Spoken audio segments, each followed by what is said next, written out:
Now, the Alvord Desert is a pretty amazing, magical place. Very southeast corner of Oregon.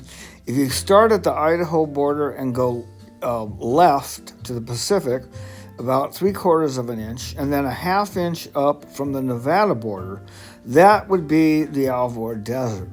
Now, here it is from space, and that's it right there where it says Andrews, and there you can see it. It's 8 miles wide and about 12 miles long. It's an alkali flat. Used to be a lake bed, I don't know, millennia ago.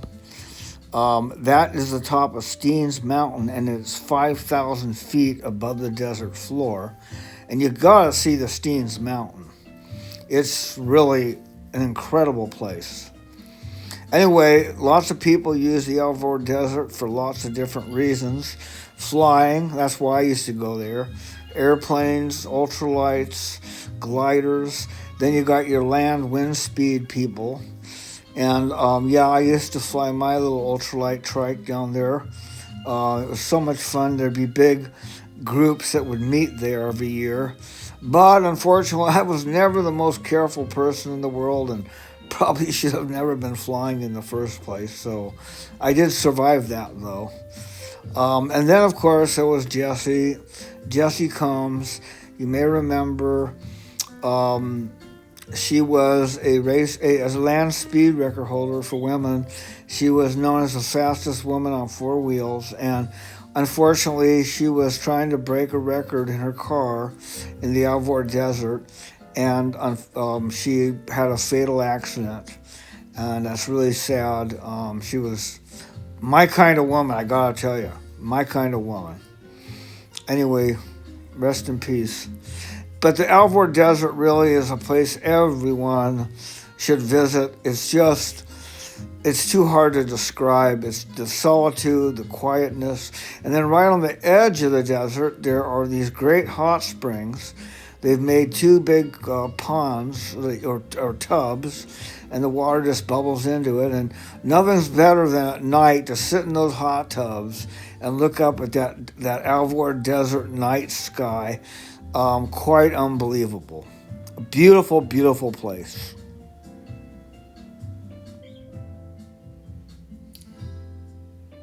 So I actually met Randy in the Alvord Desert back around 2005 or 6 at an ultralight fly-in meet, and I gave him a couple of these. This is one of my little early inventions.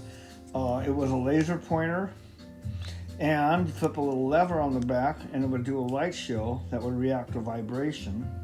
Real simple little product, but this came out only like 4 years after the first laser pointers ever came out. But anyway, I gave him a few, and so recently he saw my podcast and he reached out to me because he remembered me, and he still has his disco laser. Isn't that cool? So it's off to Brownsville, which is about 97 miles south of Portland on Interstate 5. And then I guess he's quite a ways off the highway, about another 30 minutes to his place. And now here we are off the interstate. And now we're in the Willamette Valley. Now this is a 100-mile wide valley between the Cascade Mountains to the east and the Coast Range to the west. And he's out here, I guess he lives on top of one of these. He's got like 150 acres or so of one of these little mountains.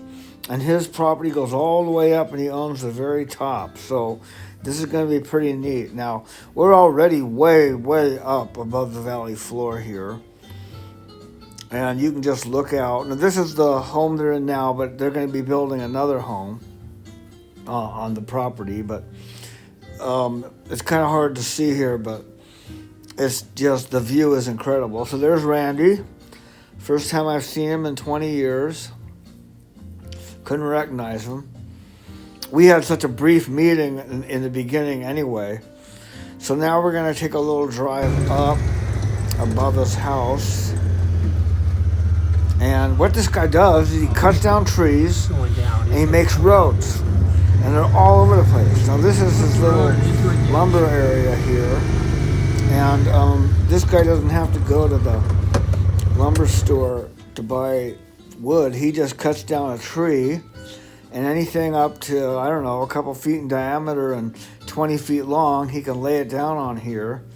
And what he's got, this is a horizontal bandsaw, and he can make anything from a 1x1 to a 6x6 to a 12x12 out of any tree. So yeah, he can just go out and say, well, I want maple this time, or well, maybe Douglas fir, and he just picks the tree, cuts it down, cuts off the limbs, brings it over, puts it here, and he turns it into dimensional lumber.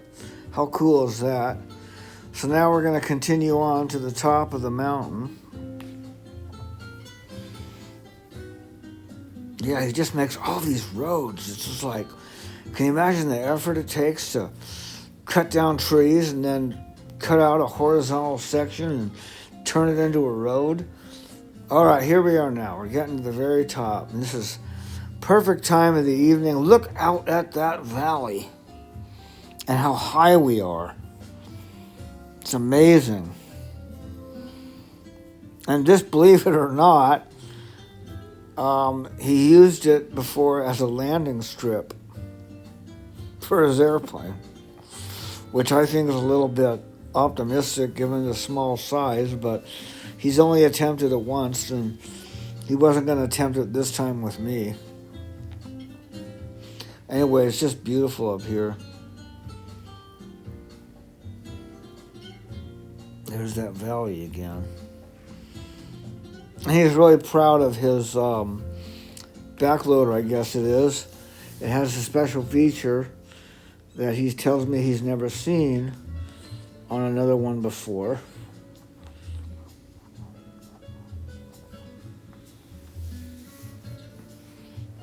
And the feature is, you see that bucket out front? Well, that's on an expendable boom. So you see, he can extend that 6 feet to pick something up.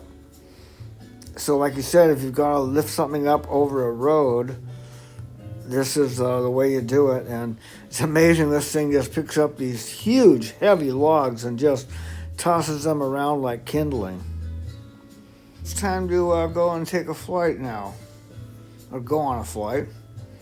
This is the Lebanon Airport. Randy says it's a great little place to fly out of because it gets very little traffic, so the skies are never congested. And there's this little airplane. Like I said, it's a little 2-seat ultralight. Actually, being that it's a 2-seater doesn't make it a legal ultralight, because to be an ultralight, it's got to weigh under 254 pounds, be a single-seater, etc., etc. But anyway, it is a nice little plane. He's had it for quite a few years. So now we've just got it out of the hangar, and now we're warming it up. The engine's got to get to a certain temperature before you take off.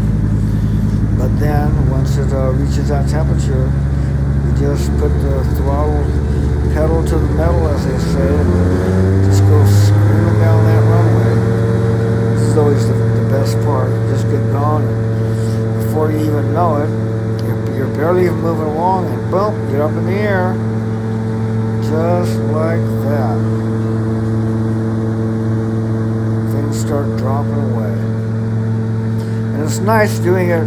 You know, it's fun to fly in Cessnas and little aircraft like that, but ultralights are a little bit more special because they're just so basic. And look at the visibility.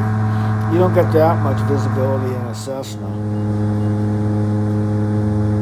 And you see down there was a huge fire that wiped out that whole end of that storage unit. You know, look at the sun's just not long for this sky.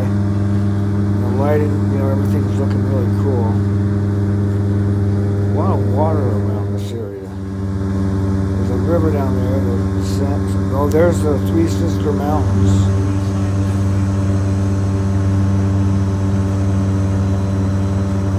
Yeah, it's so nice being up there in the air when it's quiet, still.